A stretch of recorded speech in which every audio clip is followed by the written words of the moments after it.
Halo, selamat pagi, siang, sore, ataupun malam kapanpun Anda menonton presentasi ini. Perkenalkan, kami dari kelompok Time Out akan mempresentasikan studi kasus fase 1, Network Requirements dan Implementation Analysis. Kelompok Time Out terdiri dari saya, Brenda Polok Fahida, Rebecca Zaneta Oktoria Hutajulu, dan Naila Nursa Krisna Zulfa. Presentasi kami akan dibagi menjadi 3 bagian utama, yaitu pendahuluan, isi, dan penutup. Pada studi kasus fase 1 ini, kami ditugaskan untuk melakukan analisis kebutuhan dan implementasi jaringan komputer.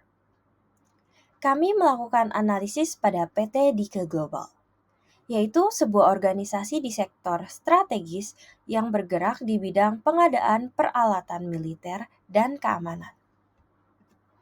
Melalui wawancara bersama Pak Sandro, staf operasional dari PT Dike Global, kami mengidentifikasi berbagai kebutuhan bisnis, infrastruktur teknologi yang digunakan saat ini, serta permasalahan utama yang dihadapi perusahaan, terutama terkait performa dan keamanan sistem jaringan. Analisis ini bertujuan untuk mengevaluasi kondisi jaringan dan keamanan cyber, serta merumuskan kebutuhan fungsional dan teknis yang diperlukan untuk mendukung kegiatan operasional perusahaan secara optimal, efisien, dan aman. Sebelum masuk ke analisis jaringan yang lebih mendalam, kami akan terlebih dahulu memperkenalkan profil klien kami, yaitu PT Dike Global, agar kita dapat memahami konteks dan karakteristik perusahaan yang menjadi objek analisis. PT Dike Global merupakan perusahaan yang telah berdiri sejak tahun 2004, bergerak di bidang pengadaan peralatan militer dan keamanan, khususnya untuk instansi militer dan kepolisian yang ada di Indonesia. Karena bergerak di bidang yang sangat sensitif, jaringan komputer dan teknologi informasi memiliki peran yang sangat penting. Ketersediaan, integritas, dan kerahasiaan data menjadi hal utama yang harus dijaga demi kelancaran seluruh proses bisnis. Selanjutnya, kami akan membahas latar belakang masalah yang ditemukan pada sistem jaringan PT Dike Global. Bagian ini menjelaskan berbagai kendala dan isu utama yang mempengaruhi performa serta keamanan jaringan perusahaan. Pertama, dalam pengelolaannya, infrastruktur jaringan di PT Dike Global masih bersifat konvensional dan belum dikelola oleh tim IT khusus. Kedua, kesadaran akan keamanan cyber masih sangat rendah, di mana sebagian besar karyawan belum memahami resiko, virus, dan kebocoran data. Dan yang terakhir, selain masalah keamanan, perusahaan juga sering mengalami penurunan performa jaringan akibat penggunaan bandwidth yang berlebihan yang berdampak langsung pada efisiensi kerja harian. Infrastruktur jaringan yang saat ini digunakan atau yang disebut dengan kondisi as is. Bagian ini menjelaskan bagaimana arsitektur jaringan diimplementasikan, perangkat yang digunakan, serta bagaimana konektivitas dan segmentasi jaringan diterapkan di PT Dike Global. 1. Topologi. Dalam hal arsitektur jaringan, PT Dike Global menggunakan topologi STAR. Topologi ini dipilih karena mudah dalam proses troubleshooting dan fleksibel untuk melakukan penambahan ataupun pengurangan perangkat tanpa mengganggu keseluruhan jaringan. 2. Perangkat inti. Perangkat intinya terdiri dari router mikrotik sebagai pusat kendali yang terhubung ke switch, lalu ke access point, serta perangkat pengguna seperti komputer dan laptop. 3. Konektivitas. Layanan internet utama disuplai oleh CBN Internet. Dan yang terakhir, segmentasi Wi-Fi. Jaringan Wi-Fi dibagi menjadi 3 segmen terpisah, yaitu Wi-Fi staff, Wi-Fi pimpinan, dan Wi-Fi tamu.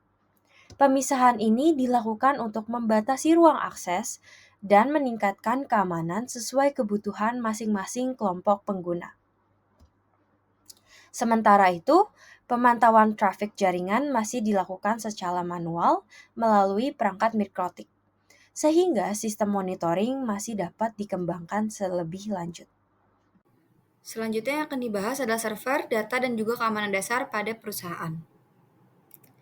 Yaitu yang pertama ada arsitektur server, menggunakan model on-premise dengan basis OS-nya Linux, didasari pertimbangan keamanan yang lebih terjamin dan juga penanganan masalah yang lebih cepat.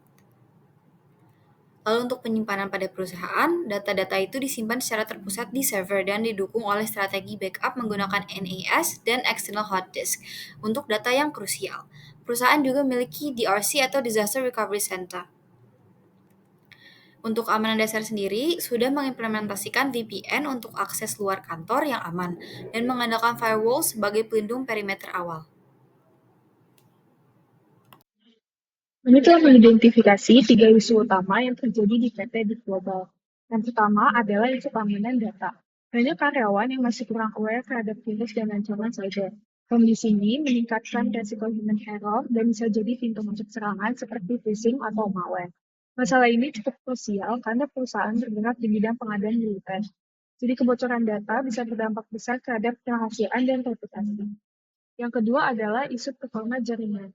Penggunaan bandwidth internet oleh karyawan belum terkendali. Aktivitas non-esensial seperti streaming ataupun download besar sering terjadi, dan ini menyebabkan bottleneck pada koneksi jaringan. Akibatnya, efisiensi kerja menurun, terutama untuk divisi yang sangat tergantung pada koneksi stabil seperti pengelolaan file server dan aplikasi. Yang ketiga adalah isu SDM jaringan. Saat ini, PT di Global belum memiliki staf network spesialis tetap, sehingga semua gangguan teknis masih ditangani oleh vendor eksternal.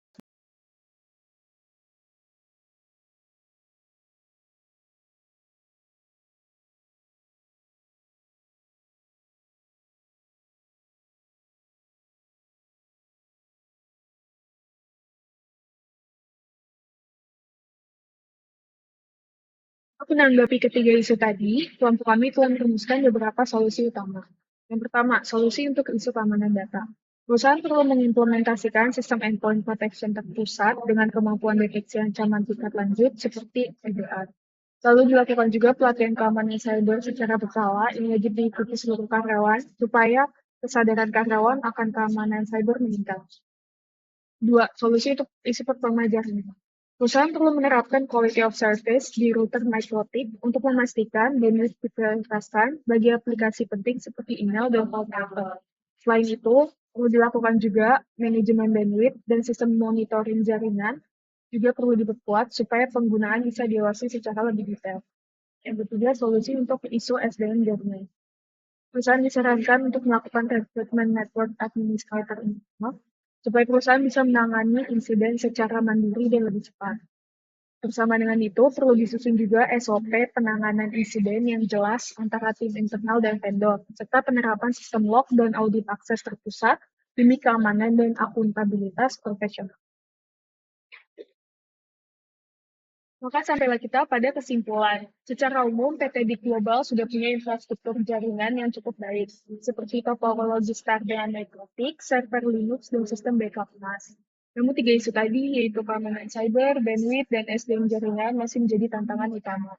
Maka diperlukan perbaikan demi menjaga kerahasiaan data dan efisiensi dalam pekerjaan.